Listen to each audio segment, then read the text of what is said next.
A Black pregnant woman loses her child at the hospital because they ignored her. Put up the picture full mass. I'm going to give you the background.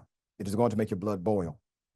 A Black woman and her husband are now suing Emory University run hospital in Atlanta for medical malpractice, claiming she was denied emergency care for 2 hours. This led to the death of her unborn son. Crystal Bealing and Joshua McCreary filed the lawsuit in Fulton County Court.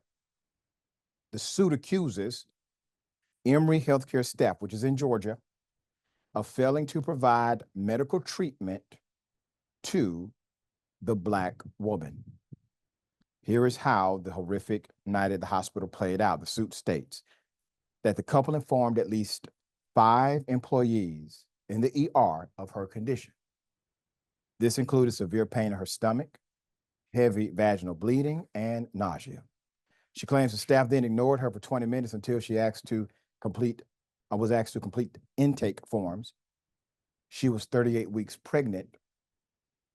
Ms. Bealing endured, quote, immense pain and stress as she waited and twice vomited in full view of hospital staff who continued to provide no care, she claims.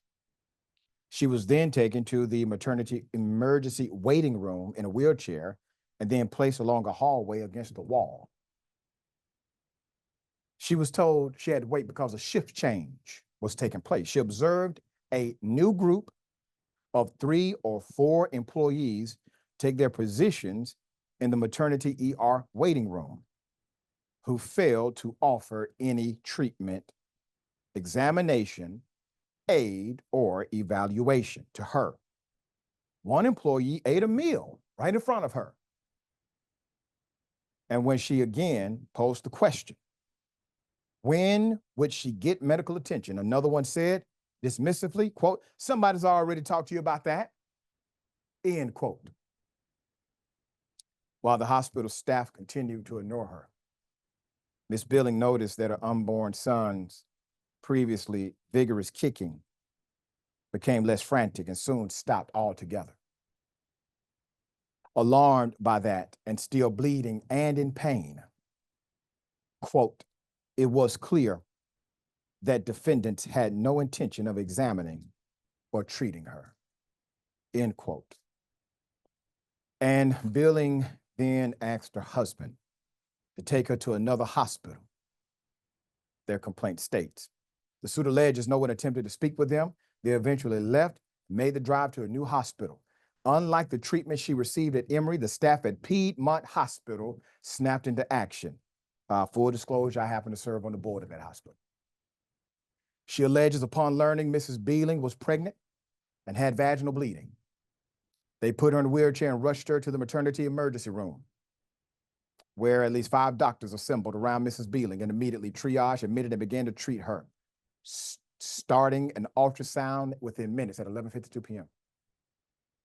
Despite the best efforts of the medical staff, the lawsuit says in the early hours of August 23rd, the physician told Ms. Bealing that her son had, in fact, passed away, dying of placental abruption. The next day, after natural birth did not occur, doctors induced delivery, and her son, Carmelo Arthur McCreary Bealing, was born dead. The complaint said the experience was for Ms. Bealing, quote, the most agonizing period of her life, lying in a bed carrying a child that she was told had already passed.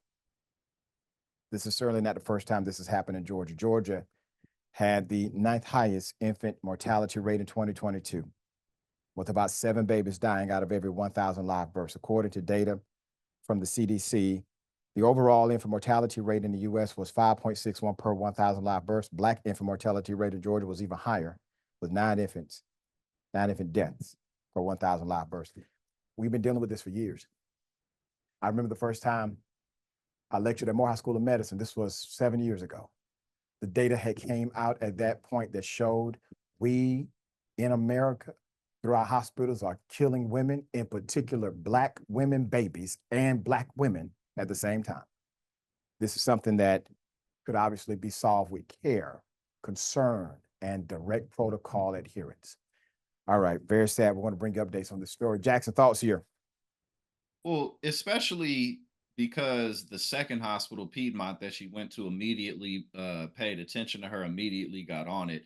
I mean, I'm no attorney, but that seems like massive evidence Yeah. to get the people at this other hospital fired, sued, whatever needs to be done for their clear negligence and just blatant lack of concern.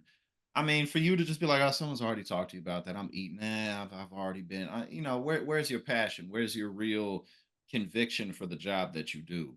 That's right. So I hope that there's some way that justice can be served. Nothing really, really can take the place of the life that was lost in her child that probably would have been able to be saved had she had attention immediately like she received at Piedmont. So Yeah. this is a tragedy that she'll maybe never be able to fully get over. I can't even imagine the type of pain Yeah. and Same depression here. that she's going to be going through. Same here.